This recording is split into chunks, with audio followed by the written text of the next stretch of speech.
Like I said, this is going to be a lot easier to edit because usually, I don't know if you know how we do the podcast, but I usually use GoPros. So I have a GoPro Hero 9, and then I do the whole I have to convert it. I have a little flash drive that does the conversions for me. Let me tell you, these things are pretty cool. I don't know if you've ever used one of these.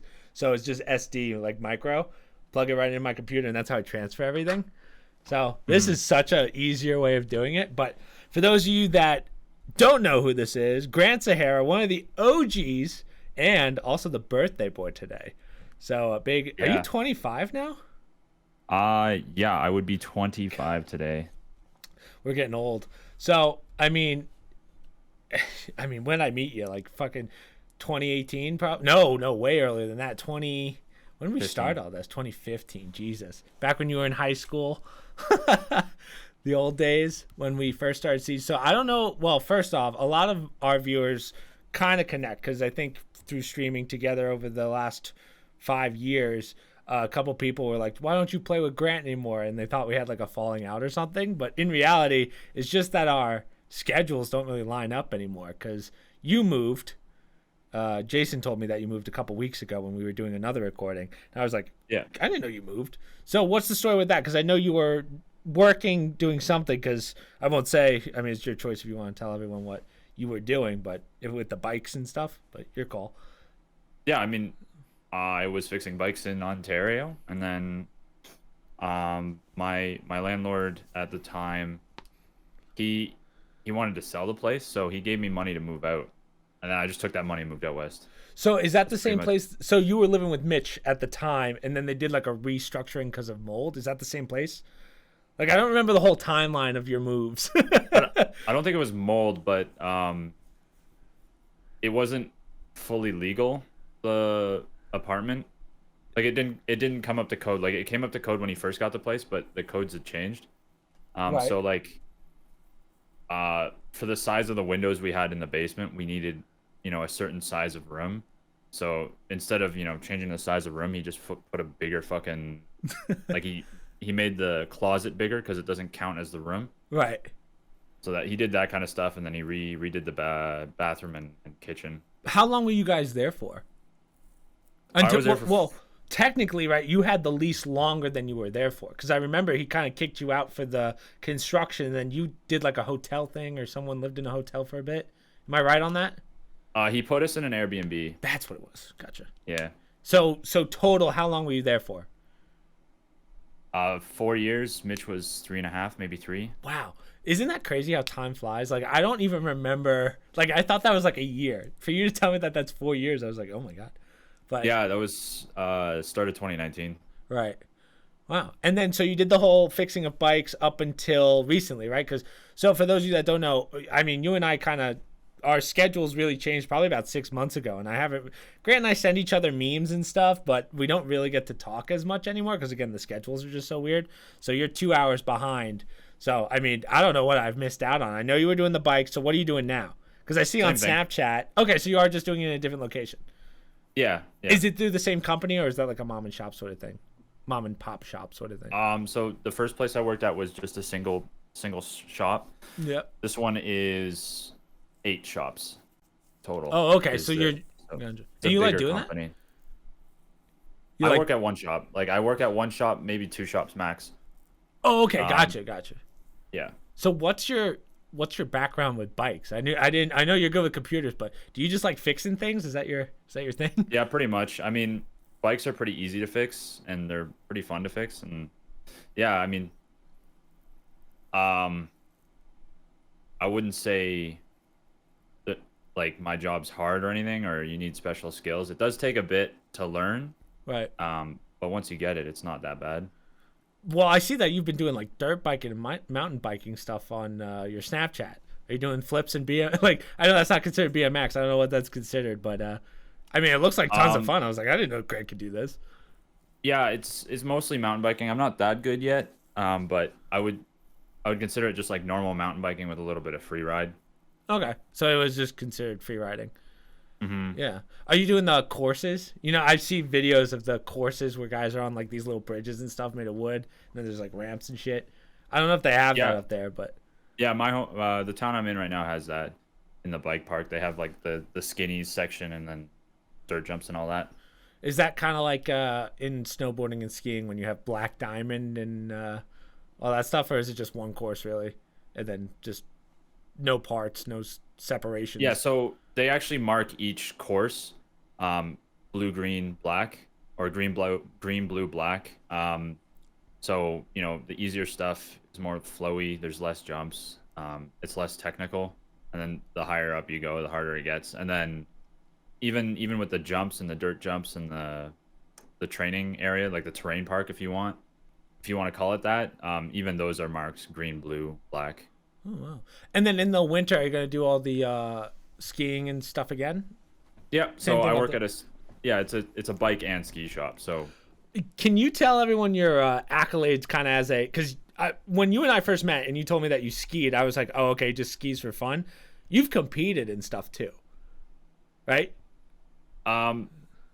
Only in high school. I didn't compete like anything crazy. Oh, yeah, not professionally, but like still, no. That's more than, I guess it's a little different because I guess you Canadians are kind of born in the snow, whereas in America, like very rarely will you meet someone that competes in anything skiing or snowboarding or whatever. So what exactly do you compete in? When I was in high school, it was just like slalom and kind of like Super G, but not too as much, like not as aggressive. What's Super G? I've never even heard that term. Well, if you know of Lindsey Vonn or like someone like that, they'll race Super G. We're American, dude. We don't we don't even know what that is. Lindsey Vonn's American. Oh, is she? I've never heard of that person. So is that Super G, like Super G Force because you're going so fast? Is Super G is like the fast, like the big. They have the two gates, like the gates with the flag in the center of them. Gotcha. And you have to go around it. It's the big. Those are the ones you usually see on downhill racing. You usually see Super G, or slalom is the one where they're hitting each, like they're coming down, they're hitting each pole. Yeah. And that's their gate. It's a bit slower, but it's more technical, I guess. Gotcha. Is that? It was. Well, okay. So I'm trying to think of like I had a question, but I kind of quickly lost it. But it's like, so I don't know how any of that stuff works. So what's the one, just out of curiosity, even though it's a little off topic, what's the one with the giant ramp at the bottom? Is that its own name? You know, the distance flyers? So it's the ones that's like, it's like one massive ramp down and then they just fucking beeline all the way. There's a common misconception. It's not actually a ramp. There's no lip. It's just straight out. Like it just ends. There's no, oh, really? There's no up. Yeah. It's just straight. So you go flying off the end of that. That's called oh fuck, what's that called? That's called ski jumping. Just it's ski literally jumping? just called ski jumping. Yeah. So you won't do stuff like that, but I know you will do freestyle. Like besides the racing, you'll still do freestyle. Like your focus stuff. It's okay. You'll still do like ramps and stuff too. Like you're definitely a very good skier. Like I've heard the stories. I'll tell people I've seen you ski, even though that's not true. I think Mitch just sent me a couple videos, but I'd say like I'm all right. Like I'm not insane. Like I work with a kid who's sponsored. He's insane. Yeah. Like he'll throw. My mindset is if you're working with someone that's sponsored, like if you're on the same team as them, you're a pretty good skier. Like I'm not the strongest snowboarder in the world, but like I can get down a slope. But I mean, I'm sure you're doing black diamonds at least. Right? Oh yeah, I mean it's not hard. No, so, normal black diamonds aren't hard. So for our viewers who don't ski, there's certain like each trail has a certain color to it, if you will, and a certain like symbol. So black diamond tends to be when skiing and snowboarding starts getting hard. So there's double black diamond, triple black diamond. I don't even know what all of them are anymore. I don't know if they've added any, but. Yeah. So no, I don't think they have. I mean, it gets to a point where if you're on it, you'll know what it is. Like it gets to a certain point where it's no longer needed to be marked at all. Yeah. Like, they'll mark it double black, but in reality, it's probably a lot harder, that kind of thing. But like, yeah. I haven't snowboarded in probably like 4 years now, just because here where I'm from, like the conditions aren't that great for snowboarding. Sometimes I'll go up to New York, like Lake George, and we'll go to Gore, if you've ever heard of Gore.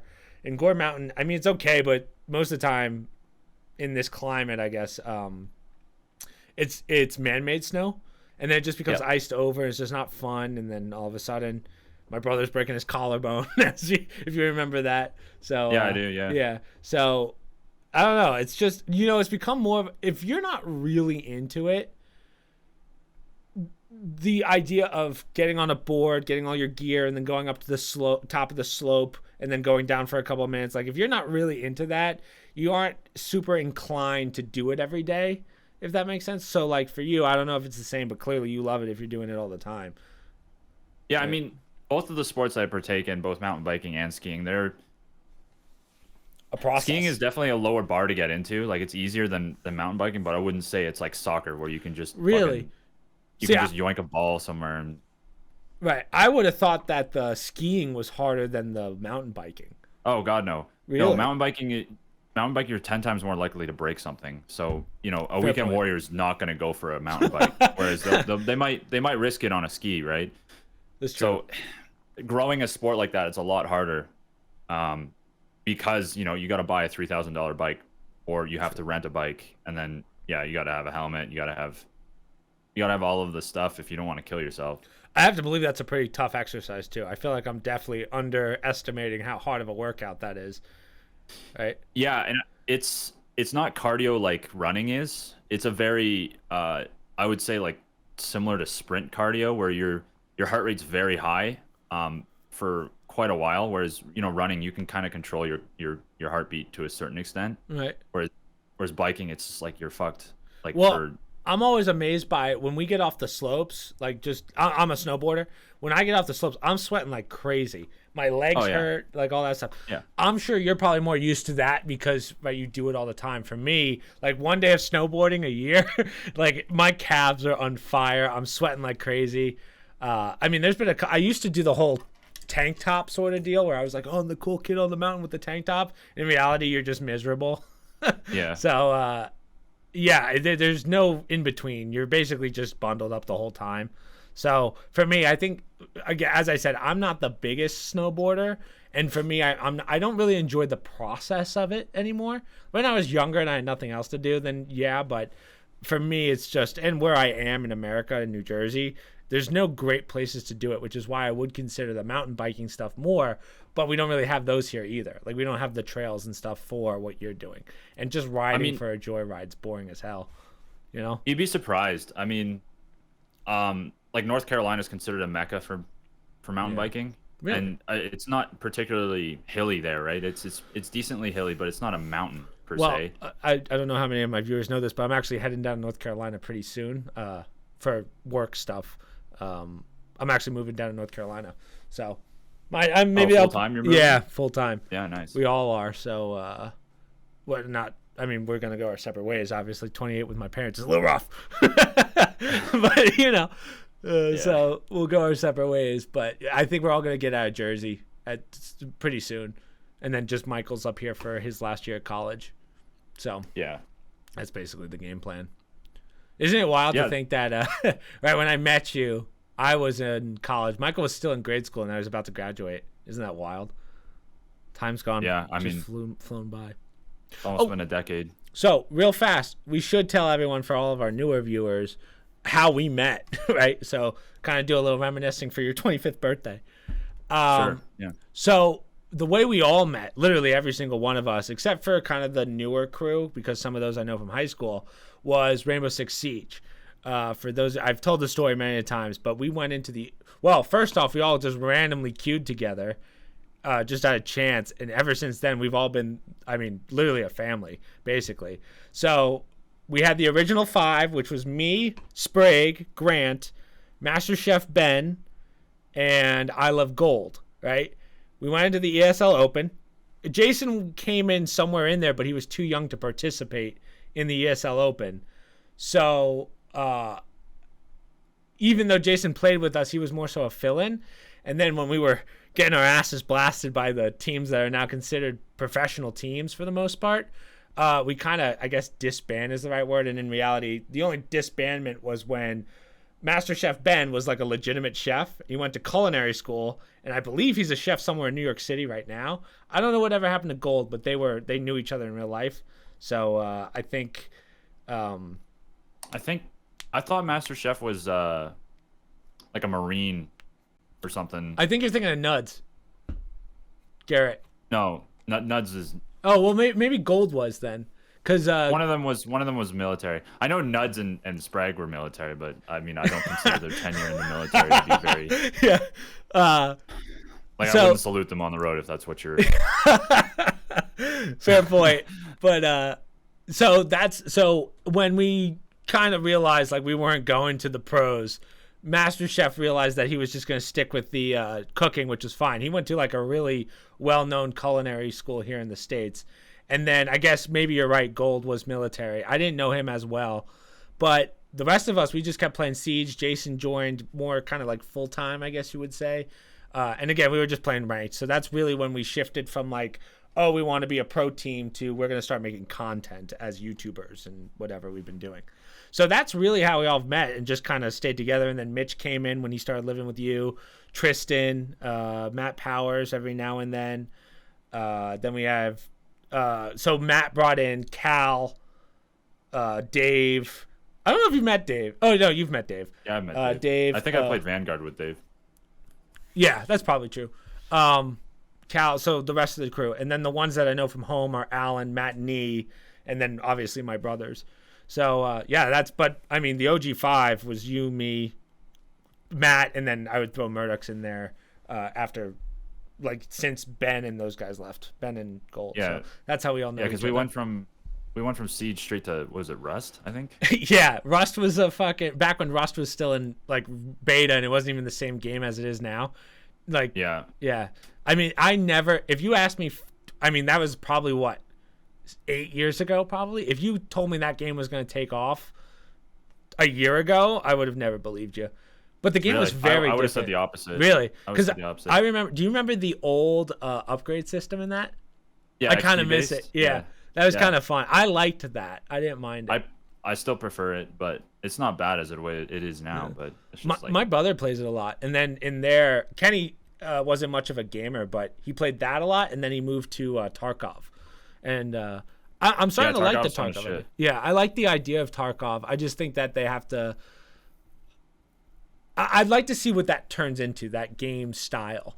You know, I think right now it's a good base, but I think there's more that they can do with it. I don't think it's a game for you. Like, I don't think you have the patience I to don't. grind that. I don't. But they are coming out with a game based off Tarkov called Arena. Okay. Like, see, maybe you I'd might give have that a heard try. Matt talk about it at some point because I know he's been hyped on that. But yeah, basically the same thing, but it's PvP, like in an arena kind of thing is what they're going for. Well, we wanted to try out you had Marauders, which was okay. I didn't really look into that one as much. And then that medieval one that just came out, Dark and Darker. I don't know if you know that one, but if this arena one's good, I'd give it a rip. Well, That's not the Dr. what Disrespect Mitch one, is it? The arena? Sorry? Which is the one that Dr. Disrespect made? Or is in the process don't of know. making? Oh, I thought I that have was no the idea. arena. But maybe I'm No, wrong. I'm talking about Escape from Tarkov Arena. Oh, Like, it's literally it's called. their own. Gotcha. Yeah, it's gotcha. another game. Yeah. Which I mean, Mitch and his friends have been doing like custom maps on Escape from Tarkov. Like you can load into an offline raid and do that kind of thing. Yeah. So we've been doing like battle royales and like Oh, that's cool. one guy's super kitted, everyone's got a pistol, and you got to kill that one guy. That kind of thing. It's been pretty fun. I mean, it brings an aspect to the game that's more enjoyable than just fucking running in and getting zonked from half a kilometer away. Well, I think this kind of brings us to a different topic, which is the fact one of the reasons why not only our schedules hasn't lined up, but the multiplayer genre right now isn't that great in my opinion. I think to your point, and Grant said that, to your credit, you said this probably about 4 years ago, the battle royale genre is going to kind of kill games. And I think you were 100% right on that. I think now everything has a battle royale, and now I just don't want to play them, if that makes sense. Like Warzone 2 sucks. I don't know if you played it recently, but it's not getting better. Dude, every once in a while I'll boot up Call of Duty 2 and it's just like, I don't know, it's not the same. Like it's not even close to what MW19 is.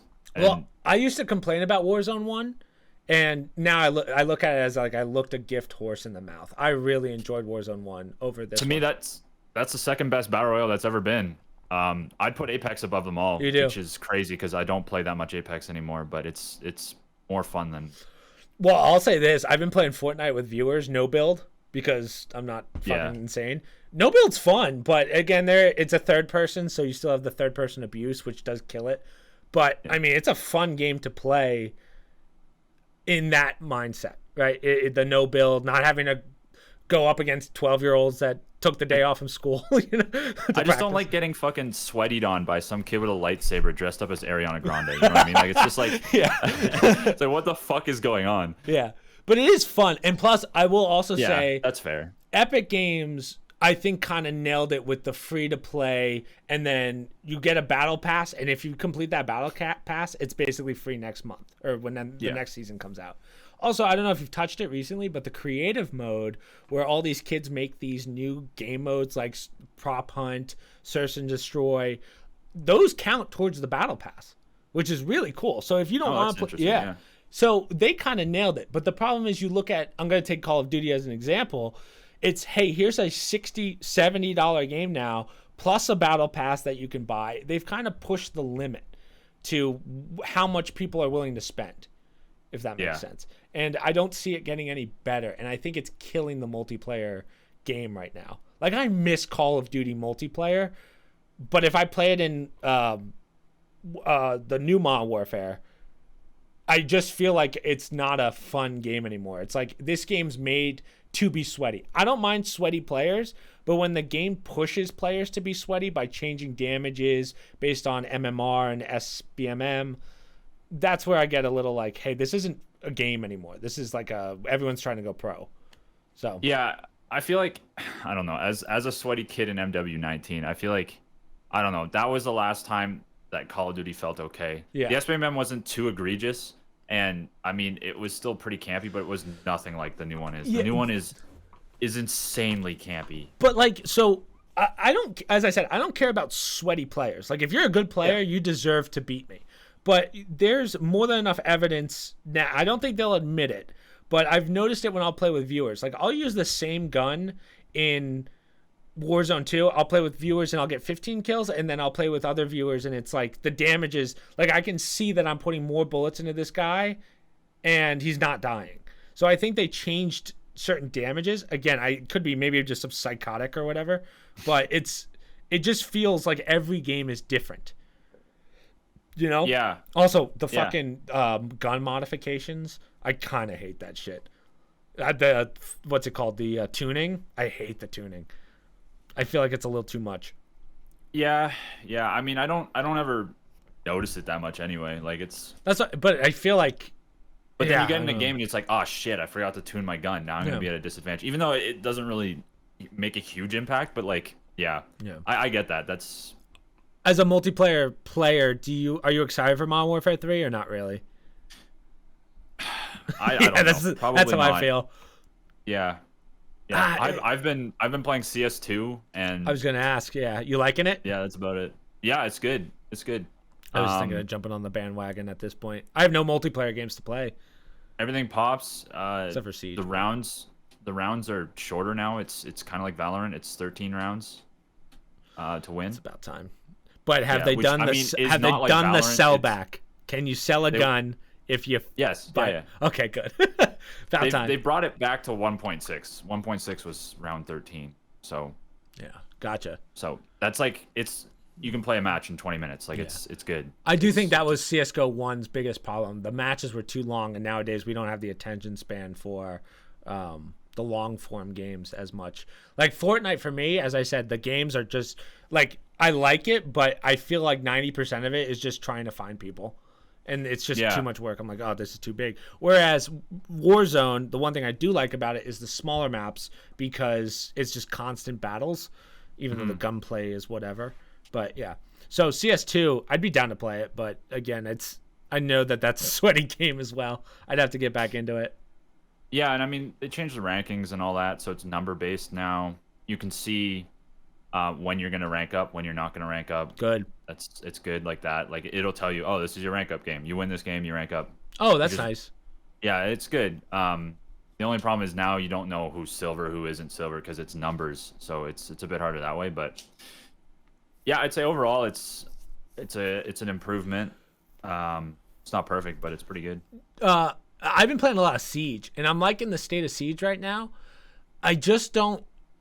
I still think that no one, and maybe CS2 has perfected it, but I do feel like the MMRs for your team are very different than what your rank says. So the problem with, I think they call it ranked 2.0 in Siege. Everyone starts back at copper, and then you have to work your way up to champion or whatever. And I don't mind that because everyone has, like, there's no random placements, but you'll get like a kid that's brand new to the game and then a kid that's like actually champion last season, fucking, and then it just becomes a shit show. And then you have to wait 2 weeks for it to balance out. So that I still have yet to find a game that does the ranking correctly. And from what I've heard from you and from other people, CS2 might be the right answer. I put Valorant up there, honestly. Yeah, I do a don't, really I good don't know job. Valorant too well. Like, I've only played, I probably have like less than 30 hours in Valorant, but They do a good job with their ranking system. CS2, it's too early for me to tell. It's still like trying to balance out because it's a brand new game and it's a ton of people playing all at once, right? right. So Uh, we'll have to see on that one. yeah, I saw, right. I think they're at like the highest player count they've had in like a decade, it feels like. I saw it at 1 million players 2 days ago, I think. Yeah, CS:GO was actually climbing before CS2 was. Like they were going up Yeah. still, which is great. Yeah. Love to see that. I would have liked to see, so one thing that I said kind of towards the beginning, I was very confused as to why everyone was so excited for CS2. Like, I was like, why is everyone so excited for this? And I totally forgot that if you're like a predominantly multiplayer game person or competitive player, I didn't realize the last game to come out that was competitive was Valorant, which was, I mean, could be 5 years old now. I can't think of another, right? So it makes sense. Whereas for me, who does multiplayer and single player games, we've had tons of games, given a lot of them have flopped. Like, I don't know if you played Starfield, but it's a toughie, in my opinion. I don't think it was bad. It's just, like, I didn't think it felt more of a chore to play rather than an exciting game. That's just Bethesda games, though. Yeah. I just feel don't like that's remember it just being Bethesda. that bad. The gameplay was very boring. I've heard it's pretty slow, slower than most Bethesda games, but When it's still literally the Bethesda top comment was, "Oh, once you get past the 12th hour, it becomes a lot of fun." I was like, "I'm not playing this for 12 hours. That's insane." Given it's a big game, but I remember Fallout 4 being the same. It's just like you got to go around fucking find this kid's adopted son or whatever, or lost son, and then by the time you find it, you're just like out of patience and you want to play something else. Well, I actually just played through. So I do the speed runs, as you know, the pancake PRs, and I just played through Outer Worlds. I don't know if you remember that game. Good game, yeah. That's a good game. Yeah. I was like, this is basically Starfield, but on a smaller scale, and I actually really enjoyed it. But I didn't realize that campaign you can actually beat, like, just like regularly. You can beat it in like 2 hours. It's very short. So it is short. Yeah. The side missions are what makes it better. But yeah, I had a lot of fun in that game. That's all Starfield made me want to do. I was like, oh, let me just play Outer Worlds because it's smaller scale. Yeah, I would say it's like a small Fallout in space is what I would describe Outer Worlds as. But it's a shame because I look at games nowadays thinking, so I don't know if it's like an age thing where now that we're getting older, we're starting to realize the flaws in the games that we didn't see when we were younger. Because I don't remember all these bad Call of Duties or like these bad launches. Like before this, we just recorded Payday 3. And I mean, they're having a lot of server issues. We did a 2-hour recording and we probably were in lobbies for 45 minutes at least. So I don't know when this happened. Like, do you think it's companies not caring, or what do you think it is? Because this is not the first time we've seen this in the last 2 years. I think the further we get into game tech and like the higher quality the tech is, the harder it is to push a game out on a deadline that the industry used to push out. You know what I mean? Like Call of Duty every year made sense. Now it's like we're reusing Madden assets from 4 years ago. Like yeah, I always make fun of my brother for that because he buys every single Madden. I'm like, isn't it the same game every year? What are you doing? Just update the rosters. Just put little stickers on the screen so you can see the updated player rosters. Otherwise, it's the same game. Yeah. I feel like we have to either temper our expectations of when a game launches, or I don't know, pay more for the game. That might be a wild thing to say, but Well, they say that GTA 6 is probably going to be a $150 game. And at first I was like, that's kind of insane. But then I look at GTA 5, which there hasn't really been any major problems with that game except for the cheating back when it first started. But think of how, Yeah. right, that game's almost 10 years old and it still holds up. Like, I it mean, was worth the money. the only reason it's alive is the modding community nowadays. True. Nobody's And, playing vanilla GTA. That's Very good point. it's Yeah. like $10 million for an RC car. Their economy tanked when Yeah. all the hackers came in. Yeah. Right. And then they added that stock market, remember? And then that tanked because, to your point, the hackers really made it bad. Yeah. Because people would they thought the economy would work and it didn't. And not that it didn't work, like it fundamentally worked, but they didn't expect so many cheaters. And I did a cheating video somewhat recently, and I was talking to someone who worked at one of the companies, and he said, yeah, like nowadays we really can't keep up with the hacking. Like the hacking's gotten too bad. So they'd have to rebuild. So I actually talked to someone at Activision who was telling me about the cheating in Warzone because I brought it up to him, and he said it's literally we would have to fundamentally rebuild the game to get around these cheaters. Like that's how bad these cheating things have gotten. So he said that like it's just not worth the financial loss. Like think about how much money they would lose if they had to restart a game from scratch. Yeah, it's kind of why you have to design a game around it. Yeah. Like Valorant, for example, they designed it around kernel level access. I mean, there's still cheaters in Valorant, but it's less so than I'd say like an Activision game. Yeah. I don't see it getting better though. That's especially now with AI, like most of the AI stuff you can make cheats nowadays that will basically plow through any game at this point. That's what the guy was telling me. So Yeah. I like the benefits of AI. I don't know. I was going to talk about this with my mom on the podcast, but do you know who Quobble Cop is? He was like an old Minecraft. Yeah, he's a fucking GTA. Yeah. Fucking Quibble Cop or whatever his name is. Yeah. So did you see his thing that he posted yesterday or 2 days ago on Dextero? Well, Dextero picked it up. They're a news organization. He did a video that's completely AI, and he doesn't tell you till the end. And I was like, holy shit, is this really where we're going? You can probably find it, but it's completely AI done. I was like, oh no, this could be bad. Yeah.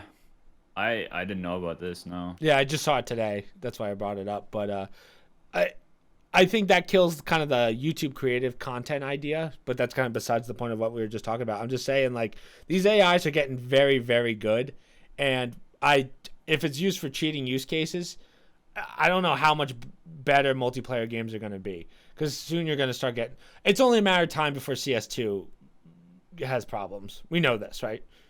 Yeah, I think AI in a creative space is kind of hard because AI can only give you what is out there already. Yep. They can't give you original stuff. You have to give it that original stuff for it to regurgitate it. Right. So I think original things will not ever die. And I don't think AI will ever take that over. That's kind of hard to do because it's all machine learning, right? So, Right. A painting will actually be a mismatch of 10 different paintings or something like that. It's all about the source material when it comes to machine learning. But when it comes to cheats, I mean, that's a different story, right? Because there's no need for source material. It's right there. Exactly. Now, I have heard of anti-cheats using AI to kind of like watch your replays and see, Right. try and detect it that way instead of looking through your computer. They'll just watch a replay and then see if what you're doing is unnatural. I've seen that, which that can also worry me too because we don't know what the parameters are. I that, also right? I miss the old. I don't know if they still do it, but the hardware bans were really nice. Like I think the hardware bans need to come back more. Yeah, Overwatch did that. Yeah, that's what Overwatch used to do. So if you got caught cheating in Overwatch, it would be. I don't know what address it went by. It might have been your serial number on that device, or maybe IP. Yeah. I don't know. Okay, so it was serial number. It would record serial numbers of all of the Components of the devices. computer, right? Yeah. Yeah. And yeah. you get banned for good. You're done. Like you'd have to get a whole new computer to play that game. I think with how the cheating's going now, I know it sounds harsh, but I think that's the only way you stop these cheaters. Unless there's some way of changing your serial number, which is probably the next step, but that's pretty tough to do. I mean, you can ghost a serial number, and I've seen some people do it. I don't know. For me, I doubted a company will ever do that because that means they're losing profits off of cheaters rebuying their game. exactly. Yeah, That's where it comes down to capitalism. I think a company like Nintendo or some other companies have been doing is going after the cheat makers and just suing the shit out of them. It's a I great feel like idea. if you can drive those people into the ground, it kind of stops the easy cheats, like some layman going online and just buying a cheat and then using it. It stops that, at least. You know, you'd have to have some technical skill to actually cheat, as opposed to just downloading something off, Yeah. Well, GameWire or whatever. I just remember, so I think most of my viewers know, but I have a VAC ban in CSGO from a long time ago. It was so easy to get cheats. It was just cheats and then the first link, and it's like, I still remember. It still is pretty easy. But the VAC anti-cheat would pretty much find you pretty quickly. I think the VAC ban's a great idea. I know that sounds hypocritical for me to say as someone who has it, but no, that's what you want. You want a good VAC system to detect cheats. I just feel like I don't see it getting any better, right? I don't see. I think the AI is going to make it worse until, because think about it, they're always going to be a step ahead until something else, right? So we're going to have cheaters, and I don't think it's going to be like every once in a while pretty soon. I think it's going to be like more than often you're going to see cheaters. I think in order to deter cheating, you have to make the punishment harsh, like I very agree. harsh. Completely agree. Otherwise, you know, oh, I get banned. Oh well, I just make another account. Like, it's not. Yeah. Like, you should be executed. Like, that's just go right for exit. Yeah. Yeah. Well, right in I think it's Korea. They it's a prison sentence, right? I think in certain, it is. Yeah. It's very serious there. Yeah. Because a lot of those times they played for money. But think about, like, how many years? Like 5 years ago, we would, well, maybe a little more than 5, but we never saw cheating in tournaments. And now, how many tournaments have been ended because of a lot of Fortnite ones, CS:GO ones, because of cheats? Yeah, like, well, I mean, Indian CS no longer exists because of a cheater. Yeah. Like, I think that was Valorant, an right? entire. Yeah. What's that? Sorry. Was that in Valorant? I think I remember that was in Valorant. Unless we're talking about something. No, different. this is the. I think it was Optic or FaZe, one of the two clans in India. I think it was Optic. I forget what his name was, but he had a cheat on his computer labeled Word.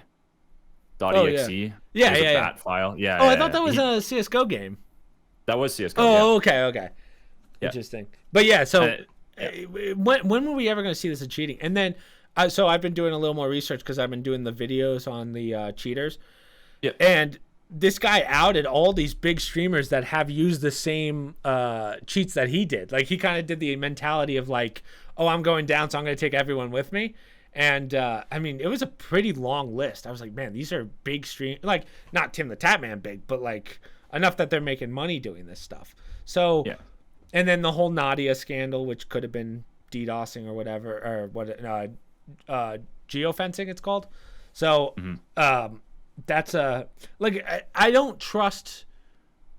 How do I put this? It's not that I don't trust the streamers. It's I don't trust the gaming companies, as you said, to really take any action. If that makes sense. Yeah. I mean, at one point, is it considered fraud? You know, Agreed. What point is it considered fraud? Like, at some point, it has to be. Like, there's no, especially tournaments, it should be charged under fraud. Like, that's just defrauding an entire. Yeah, there's money on the line. There's money on the line. Yeah, exactly. That's the biggest offense. I mean, there's a couple gray area cheats that I've seen where it was like you didn't really play by the rules, and that's different. But you're setting the bar kind of low now. And unless someone does something super egregious, it's like, okay, we'll let this pass because it's not cheating. It's just like I've seen some rule changes in that the cheaters videos where I'm like, well, I think you should be banned for that, but they don't ban them. So I'm a terrible person to kind of weigh in on this because I'm not into competitive gaming as much. Like, I don't follow any teams or anything. But I'm like, man, if it was any other sport that was doing that, like, I'm just thinking of a sport in general, like, you're gone. Like, you're not playing in the NFL anymore for stuff like that. Whereas in this, it's kind of sometimes a slap on the wrist, just, oh, you can't play for 2 weeks. Yeah, I mean, F1's a great example of cheating. Like, if you're not cheating, you're not winning is basically the mantra in some of those cases. And you look at, like, McLaren, Ferrari, I think it was like 2008 or something. They got charged like 300 million or something crazy like that. I believe and it. They lost all of their points for the season. They lost everything. Like, it was all gone. Yeah.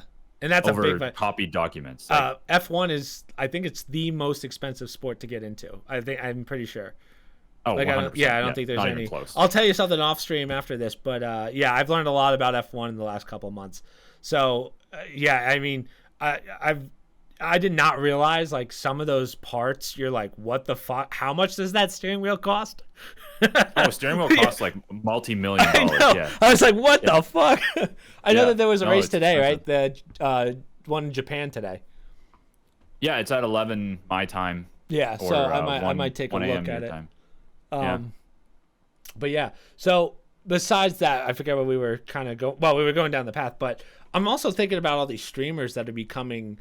Like, I don't know how much you pay attention to the not gaming streamers, but like, I look at some of these kids and I'm like, are these dude, I can't. The IRL streamers nowadays, I can't even. This guy's getting arrested in Japan? And there's body cam. Yeah, did you see this? Yeah. He's getting smacked off the side of the street. He almost got taken. I know. I was like, dear God, man, how I think that. How do I put this? So I don't have a problem with all these companies, like besides Twitch, like a Rumble or a Kick coming to light, but I think they kind of gave these kids free reign to do what they want, and in their heads it's like, oh, I'm untouchable, given they're getting vast amounts of, or immeasurable amounts of fame is probably the better term for it. But you have to have some responsibility. Like we talked about this on the podcast with my mom a couple weeks ago, but I don't understand how Aiden Ross is just giving these kids contracts, and then they're like, I got this huge contract coming, and they just calls them up. He's like, okay, it's not the same contract, it's an incentive contract. It's like, okay, in any other company, these are lawsuits. Like, you can sue for stuff like that. So I don't know why they give this 21-year-old or however old it is the power to just make these contracts, right? I feel like every platform goes through this at some point. Yeah. They have this like Wild West style, and it draws people in, and then eventually they have to go, oh, we need actual investors, we need actual advertisements. This can't fly anymore. And I feel like the problem with Kick might be Kick has so much money. So we know some of the backers for Kick. It's all these gambling big guys. So we're talking, they might have more money than Twitch. I'm not even kidding, combined. So I don't know how long it'll last, because you have one CEO really running it, and then you have Aiden Ross just throwing contract left and right. It's like, how do you run a business like that? Twitch at least had contract deals that were set in stone. Again, you could talk about the splits and stuff, whatever, but at least you had people that it was, we're gaming and that's pretty much it. Given the times have changed, you don't really have as much IRL stuff. But I think the downfall of Twitch was kind of when, I don't want to blame Amarath, I think her name is, but once the hot tub streaming and sort of thing started, that's when we kind of saw the little bit of the decline, kind of right when COVID started. So again, I don't know what the answer is to that one, but I just can't see something like Kick really taking off when you have some kid just throwing around contract deals. Right? I feel like they're losing money, like a lot. They are. I can tell you for a fact they have to be. There's no chance they're not, because if I remember, they're also renting the backbone from Twitch, like the API. Yes. Is basically Twitch's API. Yeah, which so is why losing Twitch money already. Because that's why Twitch hasn't really gone through them yet, because they're paying for those APIs. You're completely right. Yeah. I don't know if I don't believe they're building any of their own. Kick, I don't know if you've ever used Kick, but it's basically identical. Yeah, it's basically, it's green. You're like this is basically just Twitch 2.0. Whoa, someone put green over everything. Yeah. Whoa. Well, that's what I call it. I say it was literally Twitch 2.0 recently, because when you really break it down, it's the same thing. Like, there's no difference. And now they're doing it's basically a secondary proponent of Twitch for the streamers that weren't big on Twitch, so now they're getting more recognized. You've kind of diluted, if you will, your oversaturated market on Twitch, but it just re-saturates the market on Kick. Twitch doesn't give a shit. They got two fists in it, and they don't have to worry about exactly. They don't care. They got money over here. They got money over here coming in. Like, plus, Daddy Bezos' money, dude. Yeah, why would they care? They're being paid for their API, and all the shitty streamers are off their website. Like, they don't care. Yeah, and then YouTube's doing really well, but obviously YouTube's one that I think is too big to fail, especially now that they have all these bigger names. But I am a little surprised that a lot of the you know what it's like? Let me put it this way. It's kind of like, it feels like to me, when sports guys get signed, like college kids get their team contracts. That's kind of what it feels like to me. Like, oh, Pokemon's over here at Twitch. You got Tim the Tatman on YouTube, Aiden on Kick. and so on and so on. So I feel like it's almost good in the sense of you get the publicity of kind of like who's going to what team. But when you actually look at the teams themselves, you're like, oh, these teams kind of suck, you know? Yeah.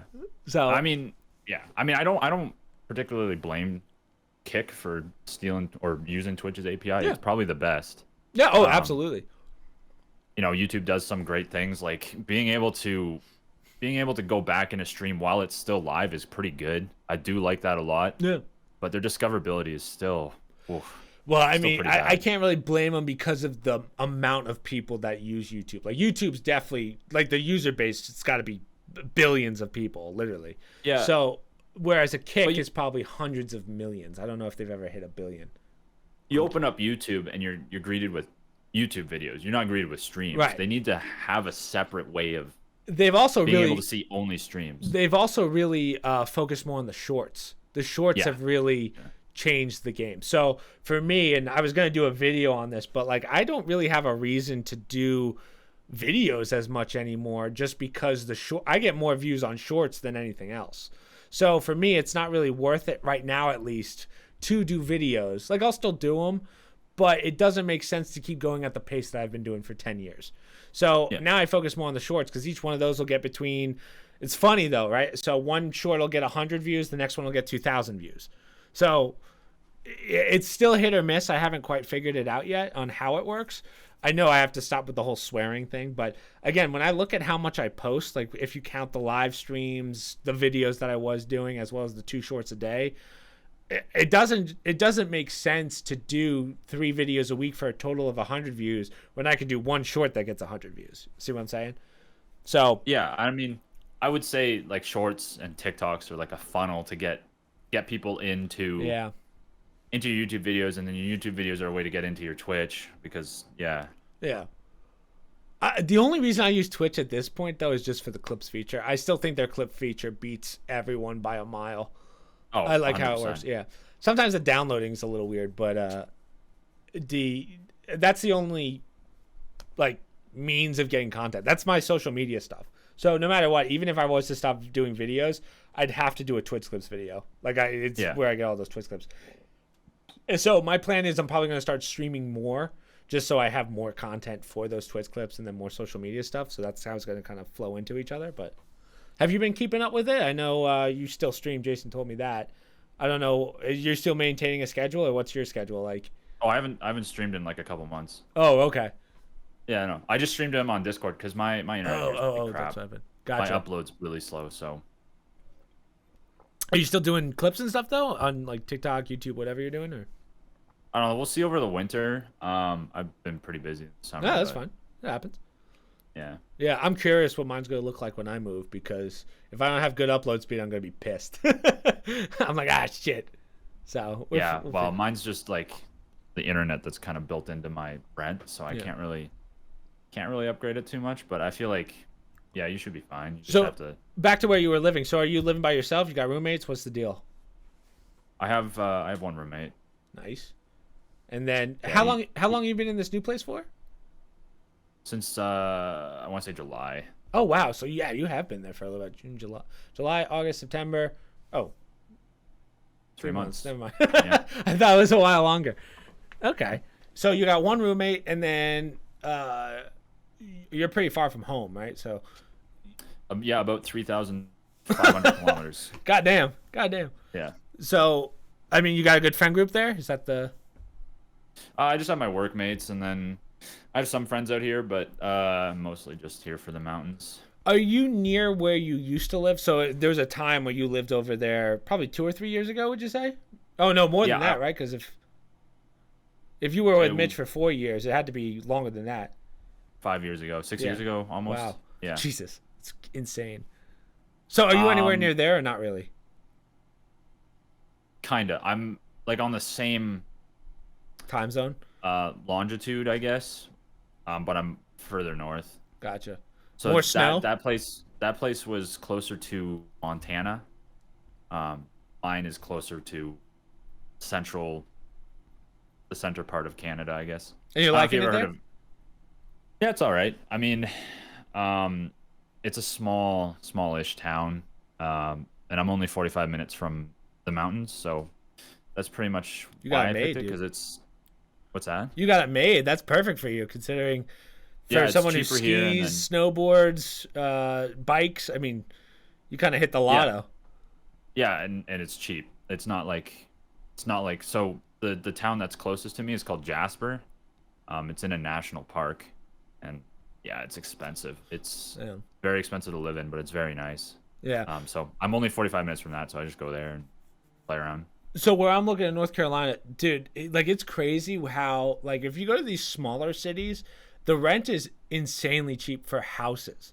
So I won't without going into detail, I'm getting a 4-bedroom house for $2,000 a month. You know how ridiculous that is? Like it's In Canada, that would be ridiculous. Yeah. That would be very and cheap. it's like a modern day house. It's not like a crappy rundown house. It's like a nice house for where it is. Now it is in a city that's not like a main city, but Matt Sprague's like trying to figure out how to get a green card so he can come live with me. I'm like, what are you doing? So Well, yeah, the problem with Matt is he lives in Ontario. That's second highest to almost the highest rent in Canada. So he lives with Cal. I don't know if you knew this, but he lives with Cal. Yeah, I knew so, that. Yeah. Yeah. So like a one bed in Canada where he is probably around 900 to 1,000. Yeah, that sounds about right. Yeah, it's pretty expensive. So by me is a fairly famous city called Morristown. So a lot of people who don't want to go to New York City go there. Dude, 1-bedroom apartment is about $5,000. Yeah, Like yeah, it's crazy. Yeah, like some of the Like newer places, I'm like Jesus, and that's not really. You You can blame inflation and stuff, but I mean $5,000 even in this inflation time, unless it's California, that's ridiculous for a 1-bedroom. Yeah, no. That's like I think that's like a flat too. That's like a Studio. 1-bedroom studio. Thank you, not flat. Yeah. Yeah. So Yeah, it's like that in Toronto too. It's like $2,000 a month for fucking a room. yeah, that's It's just like a 4x4 it's not worth closet. where I am. It's like $600. Yeah. So are you in a house or just an apartment? I'm in an apartment. Yeah.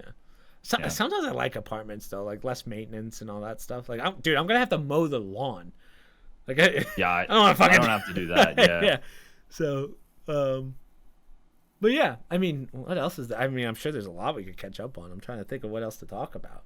Usually, so I mean, do you remember the old nights where when we first started playing Siege, right? So I was in college.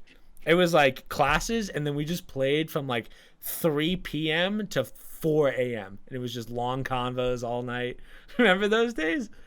Yeah, Kind I of do, miss those yeah. days, you know. But you and Mitch still, I guess you're not really hanging out. Since it's pretty far away, but I'm sure you guys still. Yeah, no, we're not hanging out anymore.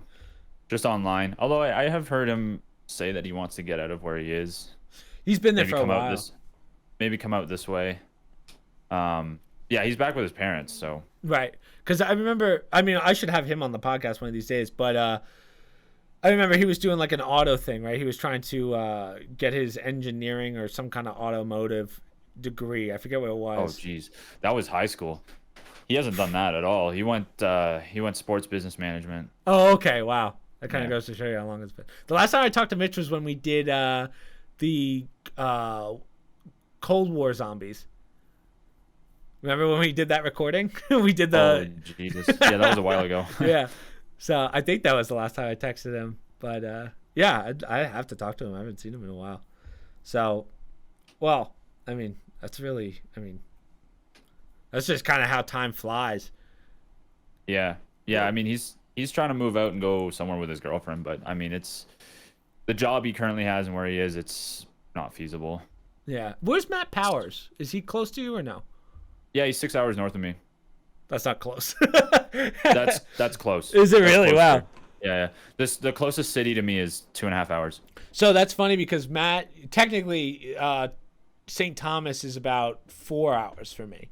Like if I was to drive from here to Canada, where Sprague is, that's only a 4-hour drive. Is it? Yeah, because You're only an hour. Are you only an hour over the border? Yeah, if I go the right way, it's like an hour and a half to the border. Yeah. Because you Yeah, go kind of up through I'd- Pennsylvania and then kind of cut I'd off say there. St. Thomas is about 3 hours from the border. Yeah. Yeah. So we were thinking of doing a full get together with everyone, like that whole Discord, just because I As you know, the younger kids are the party animals, and Matt Sprague falls into that category because he never went to college. So in that regard, he wants to come down. We planned it all, but I mean, there's so many moving parts because there's like 20 people in that Discord. So the idea was they wanted to do the house, and I'm getting the house, and they wanted to do like a full get-together sort of deal. In Carolina? Well, at that point, yeah. I was like, do we want to do this in North Carolina? They want to fly down. How would Matt get there? Dude. Oh, fly down. Yeah. You know, Sprague's like fucking trying to figure out the moving pieces, but he's like trying to get a green card and all that. He doesn't have a license, does he? Yeah. No. Matt Sprague. You'd have to pick him up. Matt, like, I don't know if I should tell this story, but because it's his story to tell, but he like lost his birth certificate. And he couldn't find I've heard it. About this. Yeah. So he had to go through the whole process, and then luckily he got into the military at the time. So I think they redid all of his stuff till he tore his ACL again.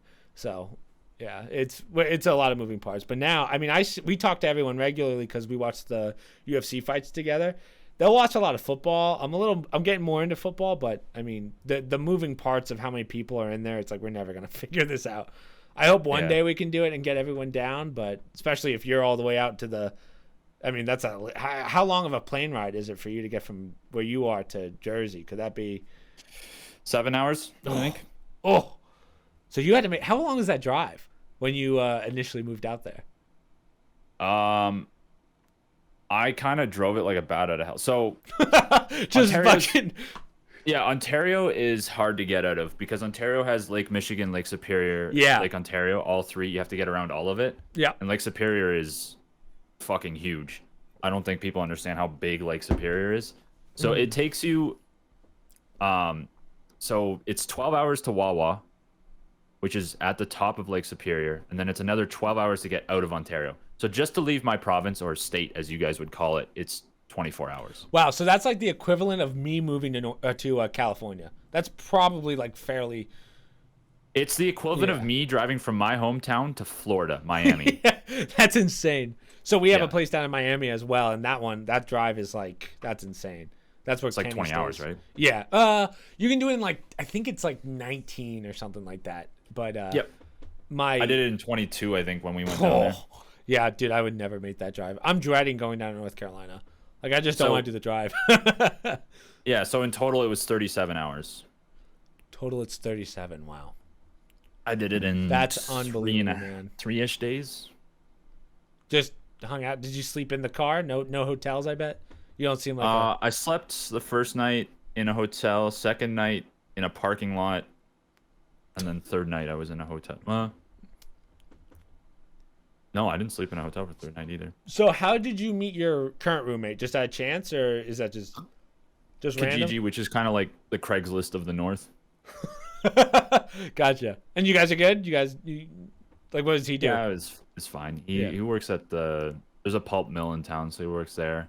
But you guys like hanging out and stuff, or? No, he's like 10 years older than me or something. Oh, really? Oh, okay. Yeah, he has a family in Edmonton, so he stays here for the week, and then he drives 2 hours home.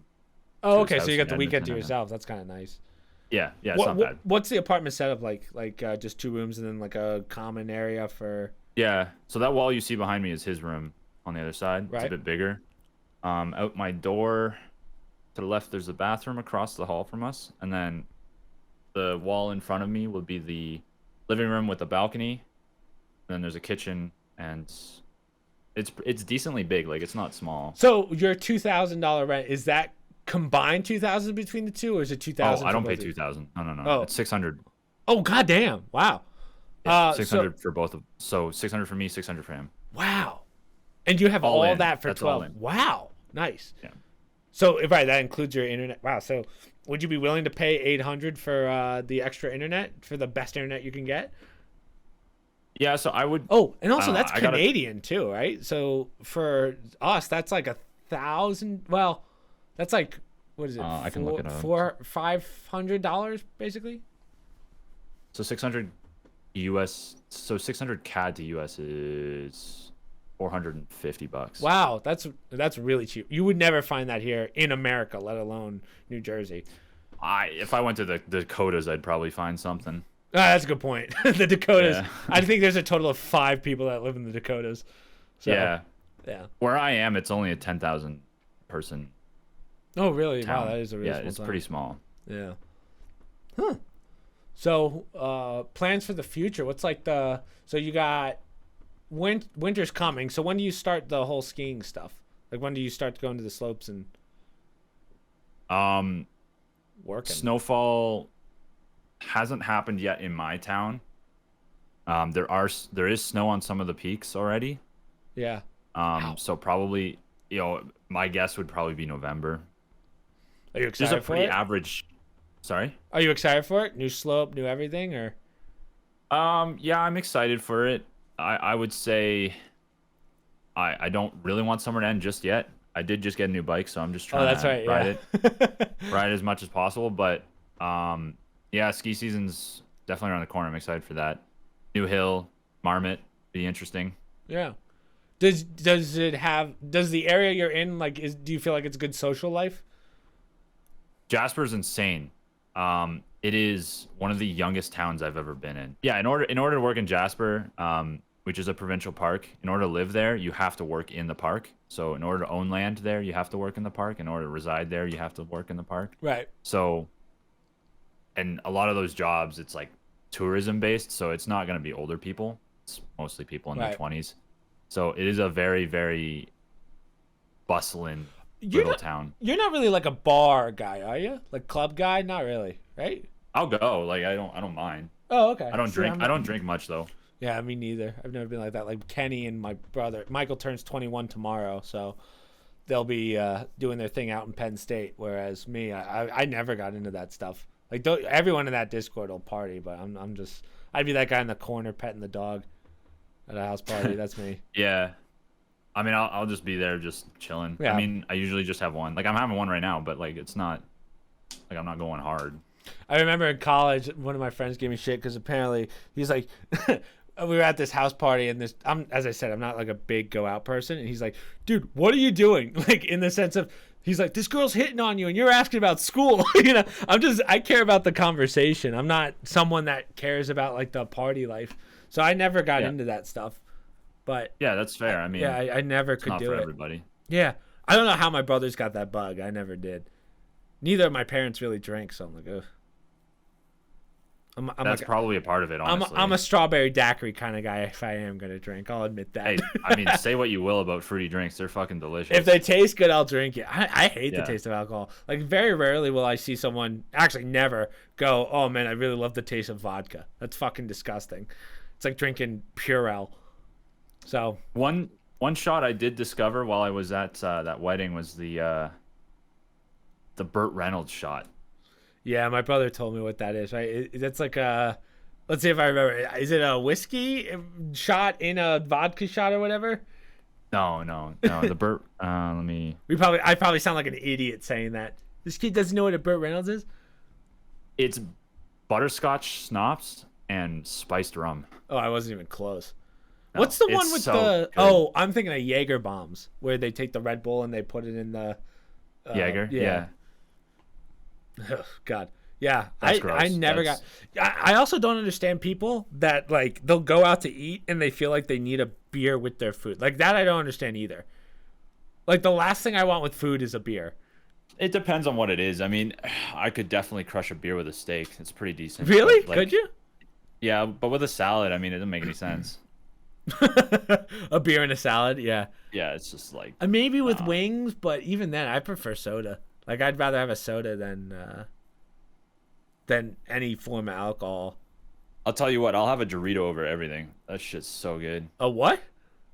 A Dorito or a Jarrito, depending on A mojito? a Dorito. You ever seen Oh, these? we don't have those. That's got to be a Canadian thing. What There's is no it? shot. There's a Canadian thing. I've never Product of seen. Mexico. You often see them in like a burrito shop or something. Yeah, we don't really have our burrito shops here in America. Given I'm in New Fucking Jersey, Chipotle. yeah, that's really all we have. Chipotle and Tito's That's burritos. That is a fucking crime against Mexican food. Yeah, well, no offense to the Mexican population, but Mexicans don't really come up here, right? If you look at the, they just did a whole thing on the demographic of tacos and where they're good. It's all south. Like if you look at it's like white up in New Jersey. Well, yeah, It's too cold in New Jersey. Yeah, but when I do go down to Miami, my brother knows all these good taco places. Kenny's dead center in Miami, so when we go down there, I mean, you're like, oh, this is very different. Like you won't want to go to a Chipotle after that. You're like, oh, No, this is I mean, yeah, a real thing. It's like the difference between getting a burger at a restaurant and going to McDonald's. yeah. You know, so I mean, it's better than most places. Like I would prefer Chipotle over McDonald's, but it's like, you know, you're weighing That's tough. That's tough. McGriddle is very good. Yeah, I don't really get breakfast stuff. I can't tell you the last time I've been to a McDonald's, but Michael, my brother, the youngest, is he cares all about. He's got like this app that does all the prices and stuff for him, and he gets these sweet deals. And I'm like, man, how do you like? He only cares about the deal now. But you know, I went to a Panda Express for the first time. That's actually pretty solid Chinese food for something that's considered like a fast food. Well, I mean, yeah, it's American Chinese food for sure, but it's decent. It's not bad. Yeah, from what I've had. But again, I'll always choose like real Chinese food over Panda Express. Yeah, but I would say out of all the fast foods, I'm gonna always choose the higher end ones like a Chipotle or a Panda Express rather than like a McDonald's when it comes to it. Yeah, like when it comes to real Chinese food, if it wasn't barking or meowing before you ate it, it's not good. Yeah, good point. Good point. Someone said a joke, and I was like, "That's so true. It's not a true Chinese restaurant unless there's a kid in the front doing math, you know, like a little kid." I was like, "Wow." I mean, it's kind of true. Some of the best ones are like those family-run Chinese food places. Yeah. Yeah, so, they got the shitty CRT hanging from the corner. Yeah. Playing, from like the 80s. Playing the same soap opera over and over. Yeah, I know those places. Been there. Yeah. We don't have too many where I come from. There's not too many of those mom and pop restaurants like that, or it's all just like American food. But we have very rarely will you find any barbecue. We have one barbecue place within 100 miles. Well, because think about it, we're so close to New York City that all those main restaurants, they're like, we're going to go to the city because that's where everything is. Like, that's where all the people are. So we have that in Hoboken. Hoboken's another big city, which is right next to New York City. So where I live is kind of... suburbs. Yeah, like I live in kind of like a retired area, if that makes sense. So... yeah. In that regard, like there's no food. It's all golf courses and shit. And then like obviously there's restaurants, but it's not like anything so crazy. Actually, my favorite places are diners. If I can go to a diner at 2 a.m., I'm lit. Yeah, you guys have an interesting diner culture. We don't really have that here. Really? No, it's not as popular here. Like we have like a Wimpy's, which I don't know if you well, if it's a chain, then it's not really a diner. Yeah, it's not really a diner. Well, we have a diner down the road, which is like we've gone there. My parents like picked our house out there like 30 years ago. We used to go there every Saturday. We still do pretty often, but COVID kind of killed everything in the sense of now it's easier for us. We kind of realize that sitting in a restaurant kind of sucks. So we just order out if we are going to do it that way. If we like bring it home. Yeah. I can't tell you the last time we sat in a restaurant. But like a diner's sick because they have a menu that's fucking 20 pages long. You can either get pancakes at 2 a.m. or you can get a full burger, you know? So yeah. I like that mentality rather than having to go somewhere and having a specific menu for a specific time and then the wait and all that stuff. So I don't know. I think it depends. To me, I do like going to a restaurant that's specific. Like no. Oh, I like it. Tuned, but like yeah.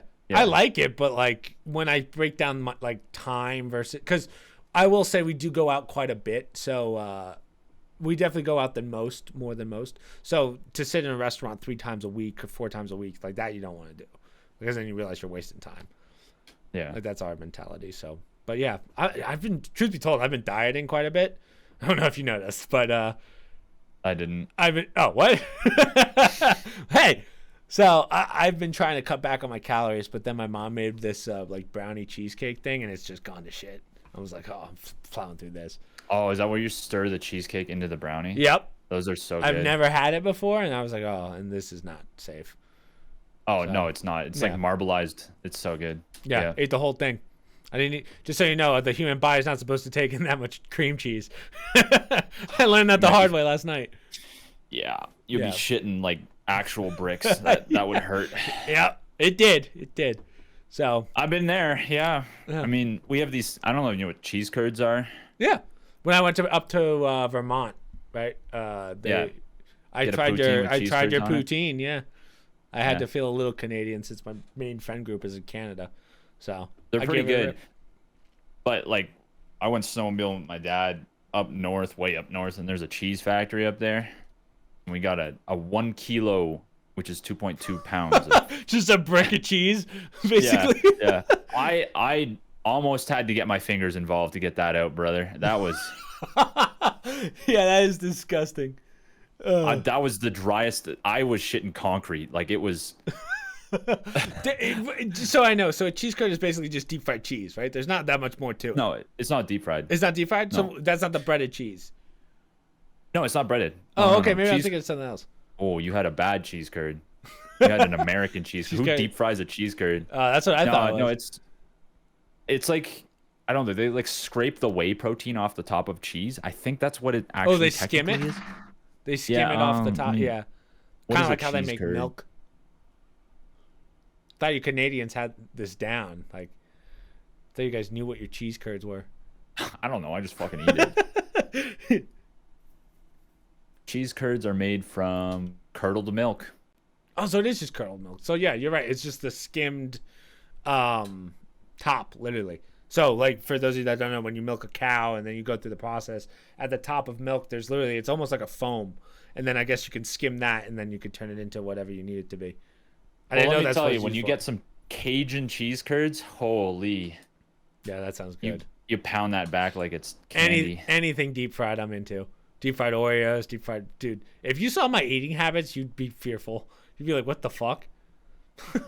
Yeah, we had. I've always wanted to try. I don't know if KFC in the States has this, but the double down. What the fuck? They have something called a double down. I gotta look up this. What the hell's a double You've down? never heard of the double down? What is it? Picture Double a chicken sandwich, but Double the buns down. are chicken. KFC. Oh Jesus, really? Wow. Yeah, that is what it looks like. I can see that being good. Apparently, it's amazing, but it's like 2,000 grams of trans fat or something stupid like that. Who cares? That's what I was saying. I'd do Yeah. it once. Hell Why yeah. not? Yeah, But I every like ti- those one-offs. It hasn't come back yet. I keep waiting for it to come back. But some of the most embarrassing times are when like you hear about something at a restaurant and you go and try it and they're like, "Oh, we don't know this exists," and they're just looking at you like an idiot. Like I went into a Chipotle asking for a quesarito, which is like, it's like a secret thing on most of the menus where basically you can wrap a burrito in like a cheese and then they put another layer on top. I went in there. That's a and the chalupa, isn't it? yeah, but at Chipotle they call it a quesarito. Quesarito. Yeah, Okay. quesarito. I go in there, they thought I was an idiot. I was like, no, I swear to God, I saw this on TV. They're like, nope, not a real thing. And I was like, what? You've been watching too many damn TikToks on secret menu Yeah. items that someone made Yeah, up. basically. So, but yeah, I've been trying to diet down for the winter, but I don't know. It's tough. My schedule. My eating schedule is terrible too. So, Yeah. What's your sleep schedule like nowadays? buddy. I mean, I see you on Discord like at like 2 a.m. sometimes. yeah, so I probably go to bed at 4 a.m. every night now.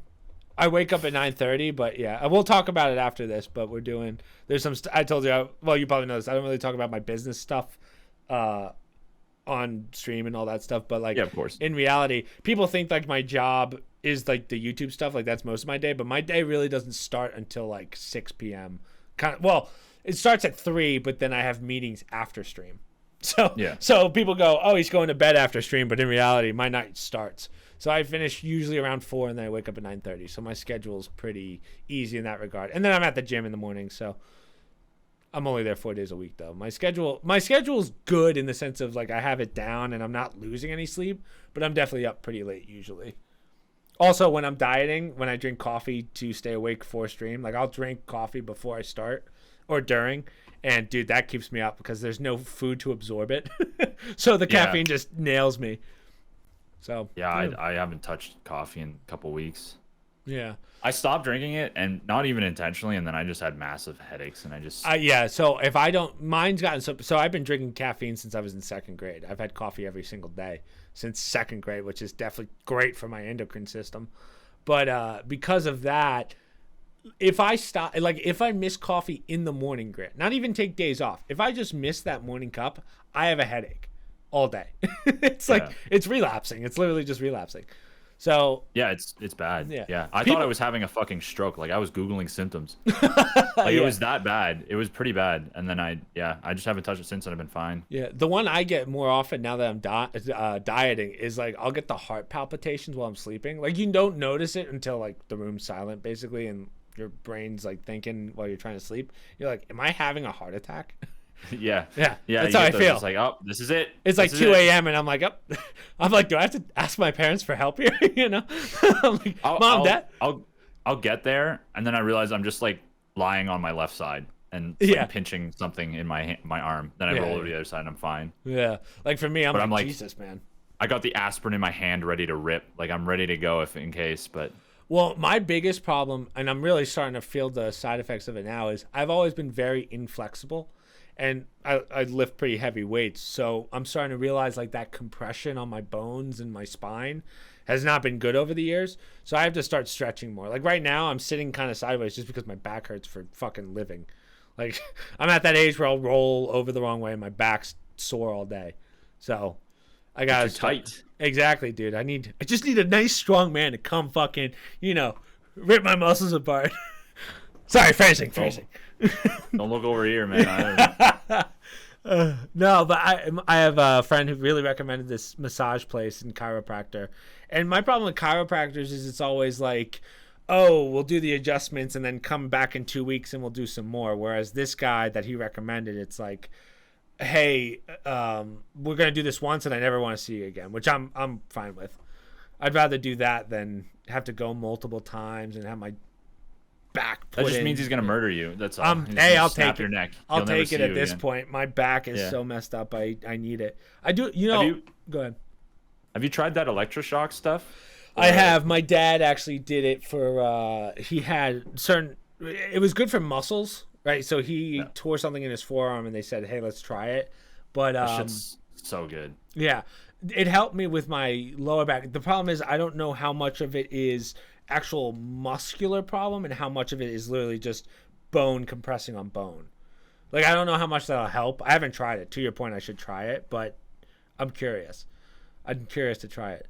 The other thing that's helped me a lot, even though I don't know if it's necessarily quote unquote better, I've been doing a lot more deadlifting, like more lower back exercises, and that seems to help, but it's only a temporary help. So if I take off a little bit, like I don't know if it's because those muscles are being used more that it hurts, or because I'm hurting myself, it's starting to feel worse, I always feel better in the moment, but that's because all those muscles are stretched out from doing heavy deadlifts. But then once everything stops being all stretchy, what happens, right? So again, once you get to 27, you'll understand. You got 2 more years. I already have those problems now. My back hurts already. Once you're pulling I'll tell you, I've pulled my back tying my shoes. I know people say it's a joke, but I've done it, 100%. When I was putting on bindings crazy. When I was at snowboarding. Well, my inflexibility, dude. Like I know you can't really see it, but I'm sure you've seen it before. But like this is like as far as this is as far as I can go. Yeah, I can't touch my toes either. I'm barely at my knees. Like, that's pretty bad. That's terrible. Like I get a little under my top of the shin is what I'm hitting. Just make it a goal to suck your own pee-pee. Then you can take out those bonds. Get your back really stretched. Yeah. So I realized because I was thinking the other day, I was like, when I'm 70, this is going to be a problem. Maybe when I'm 50, it's going to be a problem. But, yeah. I mean, I don't know if I see myself living that long anyway. Yeah, I guess you can't predict the future. You never know when some crazy driver is just going to take you off. Make out with a tree at 50K an hour. Yeah, you could do that. But all right, buddy. We just did an hour 20. Doesn't it go by fast? That's like the best part of a podcast.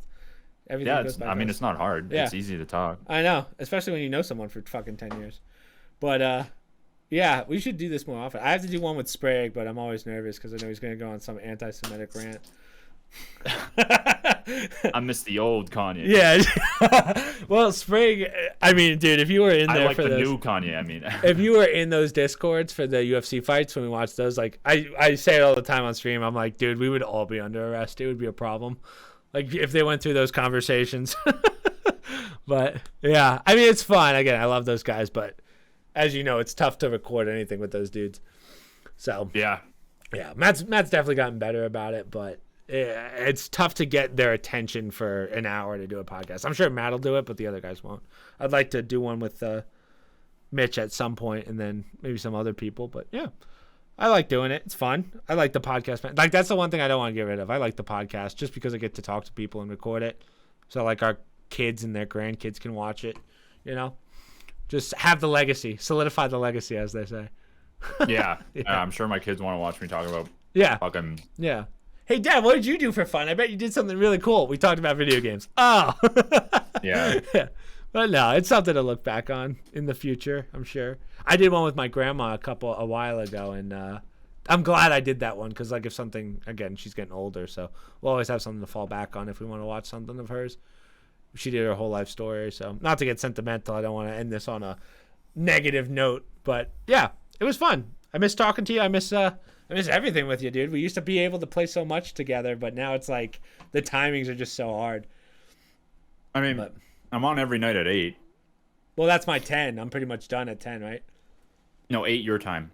Oh, 8 my time? Well, even then. I've been playing a lot of Siege, as I said, so your call. I mean, if you want to play I don't even know if I have Siege Siege installed. I might have it. Again, I've been playing the shit out of it. I'm having a lot of fun with it. It's just like some kids are morons, dude. Like, they come from Call of Duty because, well, I'll tell you, back to a different, I know we're kind of jumping topics, but that Jinxie kid really brought that game back. Like, the amount of players that he brought back is pretty impressive, given it's not like the game's better because he's there, but it makes people understand, like, there's more than just Call of Duty, which I appreciate. You know? Yeah, that's fair. I mean, Bolo leaving was pretty big.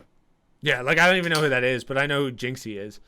Like, that's Bolo how... was, like, the precursor to Jinxie. He was finding weird angles to peek. He's Jinxie, like another he's like another coconut bro. Jinxie's not, again, I'm not disrespecting Jinxie, but I don't see him as like a crazy good player. It's just like his personality, he was able to bring that game up. Like, he's a funny dude. So like, I can watch his stuff all day, and I don't really, he's got a legendary scream. I don't know if you heard it, but the fact that he can bring that game back, and Ubisoft at least is trying to make an effort to make it better, like, that I appreciate. So that's why I've been playing Siege. I've been having fun with it, but I don't mind playing other things. I'm at the point where I'll give some games chances, but I'm playing a lot of single player games right now because of the Games Pass. So I've been playing Lies of P, which is phenomenal. I don't know if you play. I know you're not into Souls games, but it's really well done. And then we have Lords of the Fallen, and then Assassin's Creed Mirage, and then we have Call of Duty. So once that Call of Duty comes out, if you're getting it, I'll get it. I know everyone else in the other Discord's getting it, but I don't know. I just feel like I'm kind of, I don't want to say done with Call of Duty, but like, I just don't really, they're all the same to me, you know? I just don't see them getting better. When you do one every year, when they told us last year, hey, we're not going to do one every year. That's crazy. I know. How they completely lied to us. They're like, you know what? We're not, give us one more. You know, it's like, they started with like, oh no, it's going to be a whole DLC, right? And then they're like, you know, we'll just do a separate game. So they completely lied to us. They're like, oh. But yeah, I don't know. We'll see. But either way, I probably will still buy it. It's just whether or not I they'll want get the hours in it. It's just how many hours am I going to put in? Yeah, exactly. Because I don't think anything's going to beat MW19 for a while. Yeah. Well, I think they just shut down the Warzone 1 servers. I think it's done. Yeah, they did. Yeah. Yep. So, I mean, I like the multiplayer, but at the same time, it's, as a content creator, I have to kind of move on, right? But if I want to play a fun game, I mean, I'd give Modern Warfare 1 a rip, but then let me give Modern Warfare 3 a chance, see how it is, and if not, then maybe I'll go back to Modern Warfare 2019. If I see fucking Nicki Minaj running around with an MP9, I ain't touching it. I don't give a shit. Yeah, no, I'm with you. Well, they put in Homelander recently, and I was like, what are we doing? What are we doing? Yeah. It was somewhat fun, I guess. They just announced that they're doing like a Halloween package thing. And I'm like, oh, man. No, I don't mind one-off spin-offs, but I was like, are we keeping this in the game? Thank God they didn't, but I don't know. I think the tracers that made lightning effects was even a bit much. Where they hit you and you turn into 8-bit blocks. It's like... Yeah, I agree. I don't know. I like the idea of the collaborations, but again, when we're changing gameplay, I mean, when you think about it, that's kind of what killed Fortnite in the sense of how much shit they added every season. Remember the hamster balls? Yeah. Yeah, like how much can you add until people kind of lose interest? Some people just like the base game. Stop changing things, but Yeah, it's exactly true. yeah, that's why CS:GO is doing so well. They haven't changed anything except for really updates, right? Just the new smoke stuff. Like they did an overhaul, but fundamentally the game didn't change. It's not like you don't have Nicki Minaj in there. No, I like how the skins look too. They did an overhaul of all the skins, like the Dopplers and stuff. I was like, ooh, wow. Everything's brighter, shinier. It's nice. Yeah. So like games like that give me hope for the future. GTA 6 I think is going to be very, very good. I can't see it flopping, but also again, I feel like we're going off on almost tangents, but like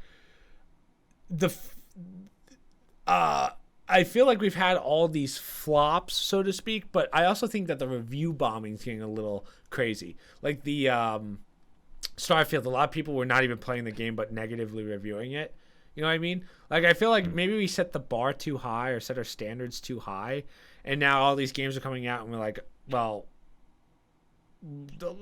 I mean, Cyberpunk when it first came out is a great example. Overhyped, it wasn't a bad game, it had its flaws.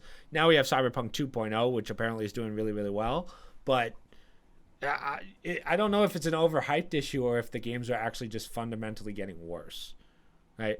Which is kind of what we talked about in the beginning. I still think it's timelines. It's gotta be. It's gotta be timelines. Oh, you're completely right. If you look at the update that they did for Cyberpunk 2, like the update that they did, I don't know if you heard about it, but they just released an update for it that completely makes the game basically brand new. So it's doing incredibly well. So basically they're saying if you gave Cyberpunk another year or two, which I don't know what company would be like, yeah, do it. Wait 2 years when you have investors and stuff. But exactly. You're right. The investment times are a problem. I don't know how long it took to make that game. But then I look at Starfield, which had 7 years, and I go, what the fuck is this? Again, Starfield's not a bad game. It's just for 7 years. What the hell is it? Yeah. You know? I feel like Starfield definitely met its... It hit its audience. I think it was overhyped a little bit to the point where people who weren't in that audience got in on the game and realized it's not a game for them. Yeah. I mean, well, the annoying part was the space battle stuff because it's not required. And then when you're just trying to skip through it through the story, you're like, well, this is just an annoying transition period. Like, they didn't put in mind all of the gamers. They only put in mind the people that want to do everything meticulously. And I get that, but, like, you're not really hitting the other demographics that you have to hit when you're a massive company making a massive multi-million-dollar game. Right? Mm-hmm. So I think that's the way of putting it. But either way, we'll end it there because we just did an hour and a half. Again, we could do a part 2 at any point, I'm sure. But as I said, we'll end it there just because we're already talking a little too much, in my opinion. And you got a birthday to go celebrate, so go do it. I'm not doing anything. Just agree with me so we can conclude. But as I said, I could talk to you for hours, as you know. But hopefully we could do more stuff together now that everything's a little more settled. We'll talk about what I've been up to afterwards, and then So, what is this podcast 64? We'll end it there. The only things I have to promote is, I just put out a new video on Warhaven. I don't know if you've checked that one out yet. It's like a free-to-play medieval game. You might like it, you might not. And then, we'll just continue with Liza P on Monday when this comes out. And that's pretty much it. So, Grant, thank you for doing this. And I'll see you soon, buddy. No, good job. See you.